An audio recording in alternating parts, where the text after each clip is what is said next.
Welcome back to the channel, everybody. Thank you so much for joining me and allowing me to continue to be your daily advocate.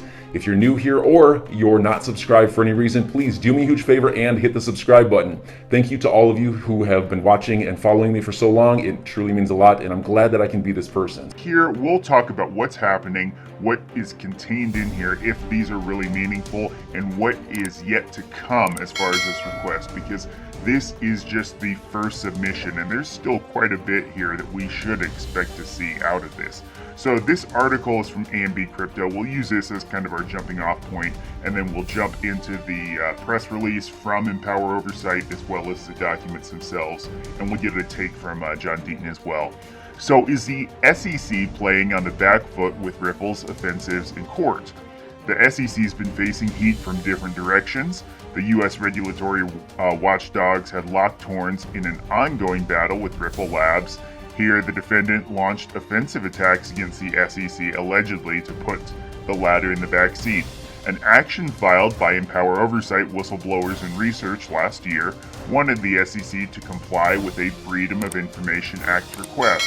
It was related to potential conflicts of interest in its cryptocurrency-related enforcement divisions. Now the agency's made headlines with the latest update. So here's the tweet from Empower Oversight. SEC releases emails to Empower Oversight in crypto conflicts lawsuit, still searching for more. So let's jump over here to the press release. This is where they talk about it. So just a quick recap. If you recall, in August of last year, we first started talking about this when they filed their request with the SEC. They didn't get the traction they wanted due to a lack of response from the SEC. They filed a lawsuit and then submitted an administrative appeal to the SEC's claims that there were no responsive records. And then that is what helped uncover the fact that there were these over 1,000 pages of documents that were actually related to the request but were not submitted or identified by the SEC. And then finally they sent a letter to the SEC and a new request for records related to how the SEC's personnel were actually conducting their searches because they believed that they were insufficient. So I'll link the press release down here below in the video description so you can check that out further. But basically, it's just talking about what documents were provided. So over 1,000 pages of emails. These have to do with Hinman, but also with Mark Berger, who was the acting director of the Division of Enforcement. So interesting stuff, but maybe there's not quite as much information as we would hope. So let's go back over here to the article and talk through the high-level stuff. So the SEC released emails to Empower Oversight just yesterday, February the 25th, in the lawsuit, and obtained these first documents that were obtained have to do just with Hinman and Berger, not Clayton, nothing there from him yet. So over 1,000 pages and 46 emails were involving Mark Berger, and we'll look at one example later. However, due to formatting issues, many of those pages were almost entirely blank and contained duplicate information. Nonetheless, the authority appreciated this move from the SEC. Jason Foster, Empower Oversight founder and president, stated, "This initial document production by the SEC is a step in the right direction, but it must keep its commitment to conduct additional searches to fulfill its legal obligation to transparency.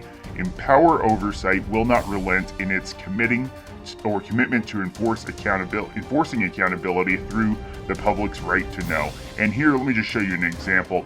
This is what we're seeing in these documents. So I've looked through it quickly, and in this over 1,000 pages, you can see here, this is a page where there's a poorly formatted email, another page, this one single thing, this is taking up 5 or 6 pages, and it's not the only one. So there's several instances. You can see this is another poorly formatted one where it's only a single column. Also makes it very difficult to read and search through.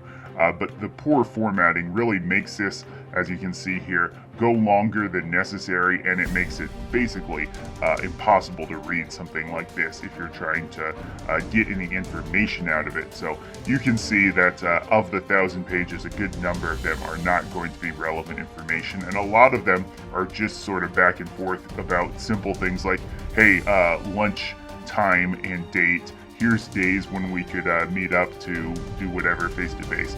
So it will require some sifting through to get meaningful information out of that. And again, it just came out yesterday late, so a lot of that searching and diving through the details has yet to happen.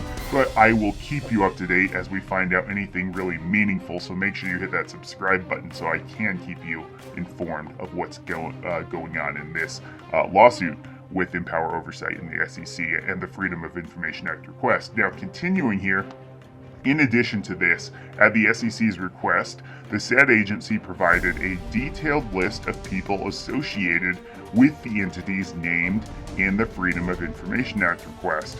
John Deaton, of course, famed lawyer in this case, acting on behalf of XRP holders, was one who commented here. So he said, the emails that we have received from the efforts of Empower Oversight are narrowly focused. What we have so far is a very small portion of the relevant documents.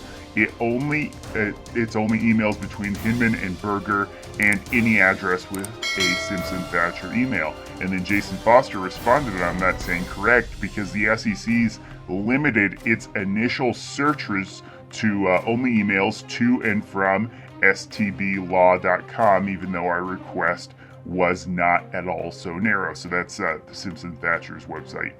Thus, our admin appeal and request for records about their search methods leading to new searches that are ongoing. And that is what we were talking about earlier, where Empower Oversight wanted to see what the search parameters were to make sure the SEC was actually going about this the right way. So there's still a lot that's going to be happening here, and I hope that we get some deep insight into what was happening between these officials and their third-party contacts outside of the SEC, especially when you look at someone like Hinman, who was speaking directly to a former employer and someone he went back to. The SEC formally responded to the complaint on February 18th, denying it failed to meet its obligations under the Freedom of Information Act. Empower Oversight initially filed its request again back in August, on August 12th. Different readers had different narratives, but mostly against the SEC. Here's an example. Unfortunately, the SEC are never going to send you the correct full emails. They will do anything to avoid the correct searches. Maybe you need to include their email addresses in the search as well as just their full names. Here's another idea. Are you kidding me? Those aren't emails. Those are shooting the breeze about nothing. There are no conversations going on at all. So something, and I mean some things, are missing for sure. It's so obvious that these emails say absolutely nothing. Why send if nothing discussed? Overall, it has been a bad start for the U.S. regulatory watchdogs in both the active litigation. Can the SEC come up with an impactful approach in time? So obviously, these people at the agencies are going to know that their documents, their communications could potentially be searched in the future. So they're going to be pretty careful with what they say, I think, just from the get-go. So it will be hard to glean good insights from what's in here, especially as they're selectively providing information. But Deaton did provide one thing here that was interesting and provided a potential insight, and maybe caught one of them in a bit of a trap here. So again, this is from his crypto law site, but at the as one of the items in the thread here, he points out a message from Mark Berger. So Mark Berger, whose division filed the lawsuit, this is the Division of Enforcement, and of course this was done in partnership with then Chair Jay Clayton, had this message talking with Stephen Cutler, who was a former SEC employee and had since gone to Simpson-Thatcher in July of 2020. And this shows two things that are interesting. One, the revolving door between the SEC and these external third parties. And then two, it does give the impression that Berger perhaps was discussing SEC cases with him on other occasions, just not in this one. So if you look here just closely at this one, you can see that Steve says to Mark Berger, "I'm locked up until the afternoon. In the meantime, I'm sending you the resume of the person who'd love to work for your office here. He'd be an excellent addition to your ranks, I promise." Now, that is, again, the revolving door, right? They're just passing back and forth names and promoting people that they want to see get these positions. And then finally, here, Berger says, sure, will such and such times work. And then he said also, Steve, back in response, not to talk about a case. This is someone applying for a job at the regional office. So that's just moving down the thread.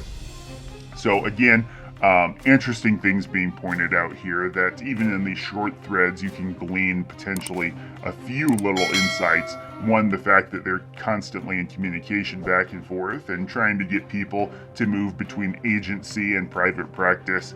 And then also the fact that not to talk about a case, but with the implication that perhaps not to talk about a case at this time, but perhaps those communications were happening at other times. So it does kind of lead the way for more questions that should be answered, or at least those questions should be asked by the different people trying to hold the government agencies accountable. So hopefully we get more information out of this and further research into the documents. I know that they will have people who go through and sift through some of the mess there that we've seen in those 1,000 pages. But let me know what you think. Is there anything that will be useful out of this, or is this just the agency trying to check a box and get the documents out and say, we fulfilled our obligation, now we're going to move on? Let me know what you think. I'll be curious to hear your thoughts. And don't forget, in the video description, there is a link to Uphold where you can get $25 in free Bitcoin when you deposit and trade $250 in crypto. Uphold's an easy-to-use platform and one of the best ways to get your hands on XRP here in the US. So enjoy your day, everybody. I'm always here for you. Leave any comments or questions below, and be sure to subscribe. But thanks, everybody. I really appreciate you. Enjoy your day, and I always have your back. So thanks so much, everybody.